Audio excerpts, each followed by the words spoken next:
Madame, mademoiselle, monsieur, bonjour et bienvenue dans notre web-série où nous découvrons le regard sur le monde par le biais de la sociologie avec le professeur Nicolas Marquis de l'Université Saint-Louis à Bruxelles. Nicolas Marquis, bonjour. Bonjour. Dans un des magazines précédents, vous avez abordé, mais très brièvement, la psychiatrie. Alors justement, j'avais envie de revenir sur cette thématique-là. Quel est le regard du sociologue par rapport à cette discipline qu'est la psychiatrie ? La psychiatrie, c'est un objet extrêmement intéressant pour la sociologie. Pourquoi ? Parce que comme nous l'avons abordé dans les web-séries précédentes, la question de l'autonomie aujourd'hui a pris une place absolument prépondérante. Et on avait esquissé cette équation qui est très prégnante aujourd'hui entre une vie autonome et une vie qui vaut la peine d'être vécue. Et finalement, la psychiatrie, dans nos représentations collectives comme dans la réalité, ça reste l'un des lieux où on travaille sur l'autonomie d'autres personnes, donc c'est-à-dire en tentant de les rendre plus autonomes, même si cela nous oblige ou oblige les soignants à prendre des décisions qui parfois vont à l'encontre du désir exprimé des personnes. Quand on pense à la psychiatrie, on pense beaucoup à la contrainte, effectivement. Et dans l'histoire de la psychiatrie, la contrainte a été tout à fait prégnante. D'ailleurs, la plupart des travaux de sociologie qui ont porté sur la psychiatrie au cours du XXe siècle, on peut penser par exemple aux travaux de Michel Foucault ou aux travaux d'Erving Goffman, qui a produit dans les années 60 le tout premier travail de terrain, ou l'un des tout premiers travaux de terrain en psychiatrie. Il s'est fait engager comme infirmier undercover, donc sans le communiquer aux patients, dans l'hôpital Sainte-Élisabeth à Washington, un gros hôpital de 6000 patients, et il analyse comment finalement la maladie mentale ne résulte pas tant de problèmes psychologiques, même s'ils peuvent tout à fait exister, mais résulte également des interactions entre les soignants et les patients, dans lesquelles finalement les patients sont conditionnés à devenir ces malades mentaux qu'ensuite on peut traiter. Et donc la réflexion autour de la contrainte de l'exercice du pouvoir des soignants, des psychiatres, des médecins, etc. sur les patients, c'est vraiment ce qui a été le fil conducteur de la réflexion en sociologie. À l'orée à l'orée des années 70, un processus s'est mis en place dans le monde francophone, en tout cas, que l'on a appelé le processus de désinstitutionnalisation. C'est-à-dire que les murs de ce qu'on appelait l'asile à l'époque ont commencé à tomber. Les fous, les anciens déments, les anciens débiles, comme on les appelait à l'époque, ont commencé à vivre dans des structures soit à l'intérieur de la cité, soit carrément ouverts sur la cité, donc des hôpitaux dans un cas, ou bien ce qu'on appelle aujourd'hui des centres de jour dans l'autre cas. Et le regard de la sociologie a commencé à changer là-dessus. Et je dirais qu'aujourd'hui, même si la question de la contrainte, qui est évidemment toujours prégnante dans une série de cas, où des personnes sont hospitalisées d'office ou hospitalisées, comme on dit, à la demande d'un tiers, donc c'est-à-dire contre leur propre volonté, donc même si cette question est toujours prégnante, aujourd'hui, ce qui intéresse la sociologie, c'est quelque part, je dirais, la fabrique de l'être autonome. La psychiatrie, pour cela, c'est un milieu qui est absolument révélateur de nos représentations sociales de l'autonomie, puisqu'on y voit à l'œuvre des personnes qui tentent d'expliquer à d'autres personnes comment elles devaient vivre sans elles.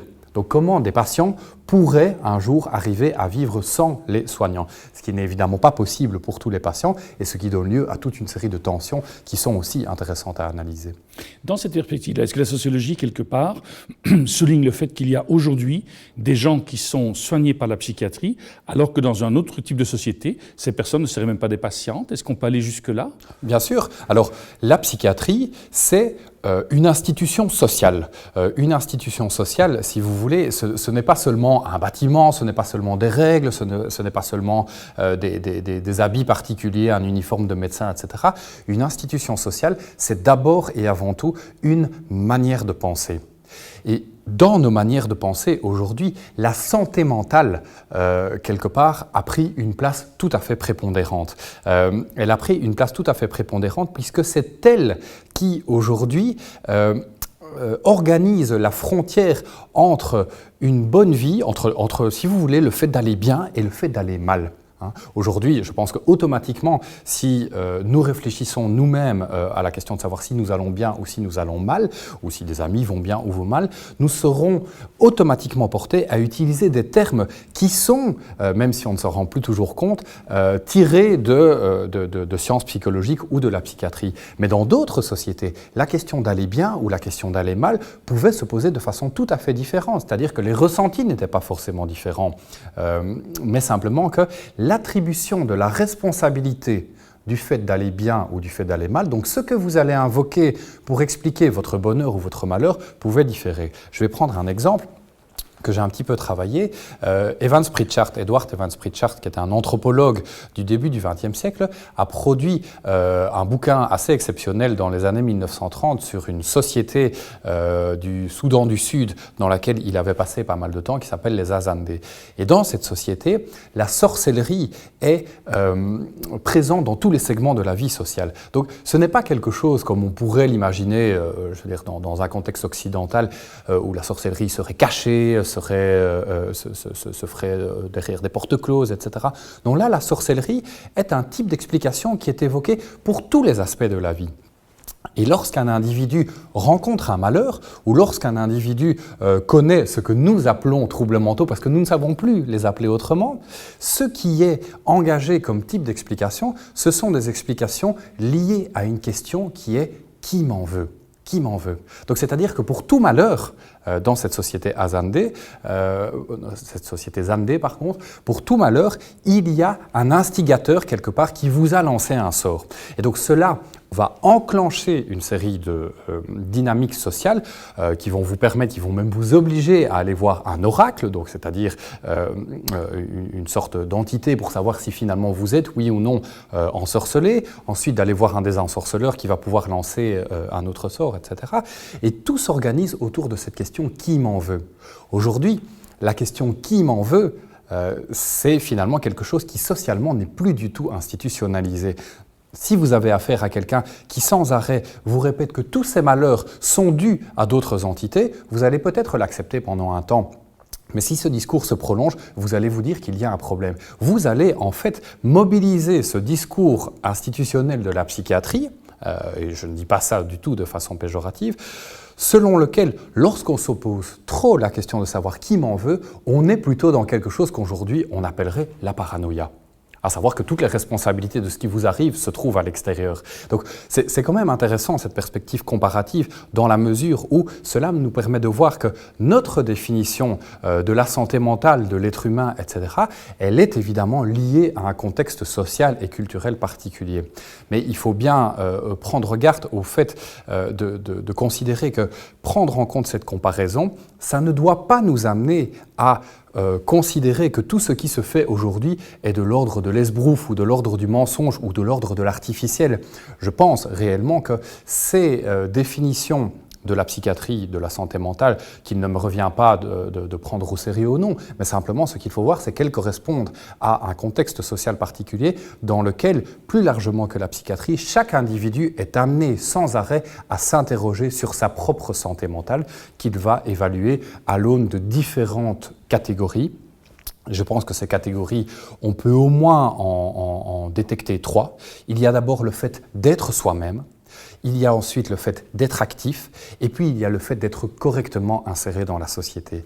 Et si vous regardez par exemple aujourd'hui le DSM, donc ce fameux manuel américain qui a conquis, qui a colonisé quelque part la psychiatrie mondiale, ce manuel américain de diagnostic des pathologies psychiatriques, vous voyez que ces 3 critères ont pris une place prépondérante, au même titre que ces 3 critères ont pris une place prépondérante dans la façon dont intuitivement nous nous évaluons nous-mêmes pour savoir si nous allons bien ou non. Justement, est-ce qu'il y a un vocabulaire spécifique que nous utilisons aujourd'hui par rapport à ces critères de santé mentale? Alors, il y a un vocabulaire spécifique, bien sûr, comme toute institution, la psychiatrie a son vocabulaire. Ceci dit, dans les travaux, dans les enquêtes de terrain que j'ai réalisées dans plusieurs institutions en Belgique et en France, en interviewant les soignants, en interviewant les patients ou les résidents ou les clients, ça dépend un petit peu comment on les appelle, j'ai été extrêmement frappé par le caractère artisanal du travail de diagnostic en psychiatrie.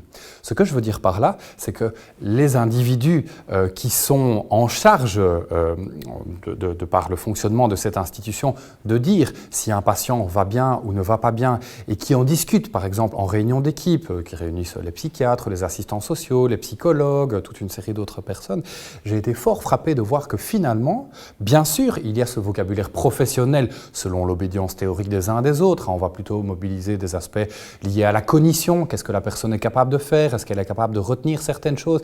Est-ce qu'elle est capable d'ordonnancer sa pensée? Ou un vocabulaire lié à la psychodynamique, à la psychanalyse par exemple. Est-ce qu'on doit trouver les raisons de son trouble dans le rapport à d'autres membres de sa famille ou la systémique, etc. Mais à côté de ces adjonctions de science, je vais dire, ce qui m'a frappé, c'est de voir à quel point le fait de détecter si un patient va mieux ou moins bien, c'est quelque chose qui se fait à partir de toutes petites interactions du quotidien et dans lesquelles la question de savoir si le patient est bien lui-même, s'il n'est pas trop dans un délire, s'il est bien avec moi dans l'interaction, donc le fait d'être soi, la première catégorie dont je parlais tout à l'heure, est-ce qu'il est actif ou pas? Le premier critère, l'un des premiers critères en psychiatrie, c'est très clair, du fait d'aller mal, c'est le patient qui n'arrive pas à se lever le matin. Donc vous voyez, ce sont tout à fait des choses de la vie quotidienne. Et enfin, le troisième critère de la socialisation, en quelque sorte, est-ce qu'il est bien inséré? Est-ce qu'il est à l'aise avec les autres? Est-ce qu'il a envie de se lancer dans un projet de bénévolat ou dans un job, etc. Et je dirais qu'au-delà de ce vocabulaire spécifique qui sert à maintenir la frontière professionnelle de la psychiatrie, lorsqu'on étudie le fonctionnement quotidien, on se rend compte que ce qui compte, je ne dis pas ça pour faire du mièvre, mais ce sont bien plus des relations d'humain à humain que des relations de professionnels dans une institution particulière à patient. Nicolas Marquis, merci beaucoup. Nous arrivons déjà au terme de ce magazine. Merci d'être resté avec nous. Au nom de toute l'équipe qui l'a préparé, il ne me reste qu'à vous souhaiter une excellente journée. À très bientôt.